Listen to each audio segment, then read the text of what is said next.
All right, let's talk about something that's at the core of every single MRI scan you'll ever see, the field of view. I mean, how does the scanner know exactly what part of the body to snap a picture of? And even cooler, what's the deep connection between the size of that picture and the raw data that actually builds it? We're going to break it all down. Okay, so here's our roadmap. First, we're going to nail down the basics, like what even is a field of view. Then we'll get into how we actually set it up, first in one direction and then in the other. From there, we'll connect all of this to really the heart of MRI itself, a little thing called K-space. And we'll wrap things up by looking at what happens when it all goes wrong, which gives us a classic and pretty gnarly artifact. All right, first things first, Section 1. What is a field of view? The easiest way to think about it is it's the frame for your picture. You know, it's pretty much exactly what it sounds like. The field of view, or FOV, is just the dimensions of the part of the body we actually want to look at. It's the window we're peering through. We're telling the scanner, hey, focus on this area and make it this big. And take a look at this. This is a perfect example. See this axial view of the brain? The FOV is that square. We've set it up to perfectly frame the anatomy. Everything inside that box, from one side to the other, that's what we're capturing in our final image. Okay, so that's what it is. But how does the scanner actually physically create that frame? Well, let's start with the first dimension. This is all handled by something called frequency encoding. It all kicks off as something called a magnetic field gradient. Now, what does that mean? It means we intentionally tweak the magnetic field, making it just a little bit stronger on one side of the person and a little weaker on the other. This creates this really smooth, predictable change in field strength right across the body. The key takeaway here is that every single point along this line, this x-axis, is now sitting in a slightly different magnetic field. Okay, so why do we do that? Well, you might remember that a proton's precession frequency, you know, how fast it wobbles, is totally dependent on the magnetic field it's in. So by creating that gradient, we've just created a direct link between where a proton is and how fast it's wobbling. Its wobble speed, its frequency, literally tells us its address along that line.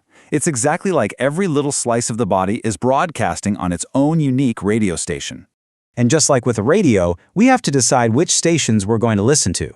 The total range of frequencies we tune into, from the lowest one at one end of our target area to the highest one at the other, that's what we call the bandwidth. Think of it as how wide we set our radio dial. So this all leads to a really important formula that's basically the control panel for our FOV.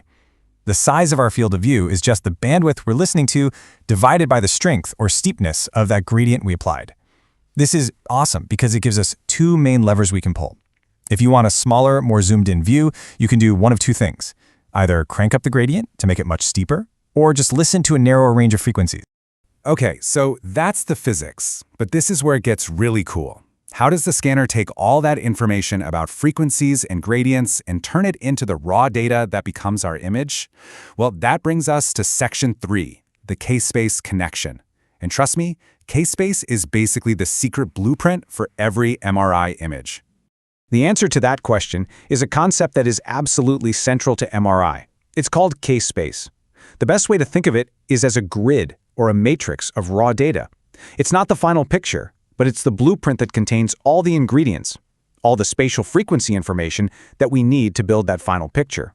Now, to understand K-space, we first need to see a really critical link between our bandwidth and time. It's pretty simple. If you want to listen to a wide range of frequencies, you have to sample the signal very, very quickly. A bigger bandwidth means you need a smaller time gap between each measurement. They're inversely related. One goes up, the other has to go down. Okay, so what happens if we take that idea and plug it back into our FOV formula? Check this out.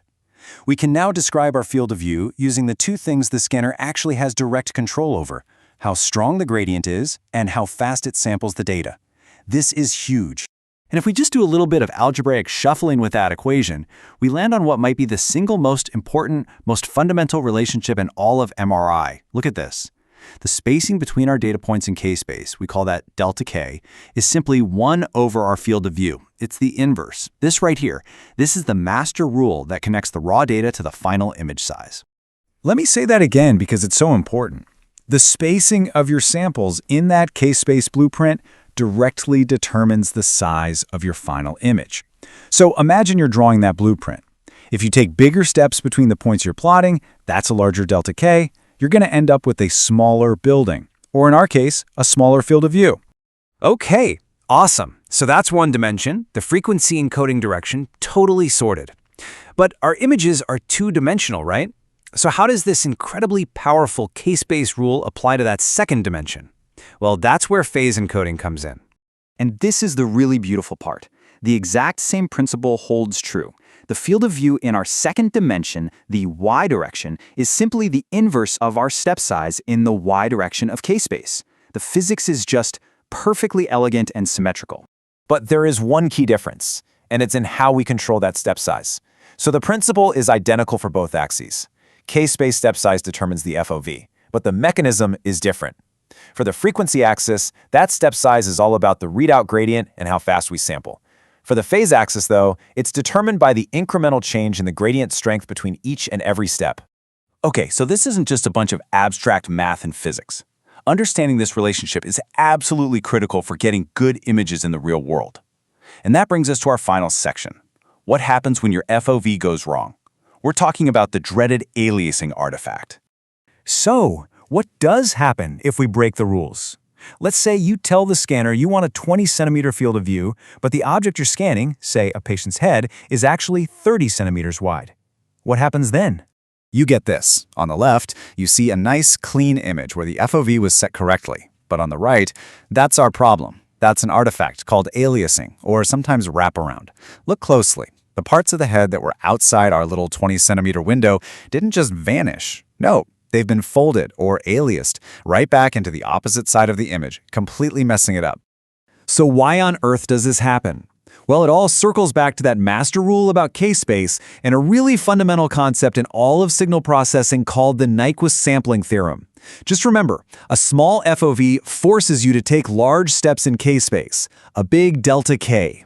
And if those steps are too big for the object you're trying to image, you are officially undersampling it. You're just not gathering data points finely enough to reconstruct it properly, and all that information you missed gets misinterpreted and folded back in.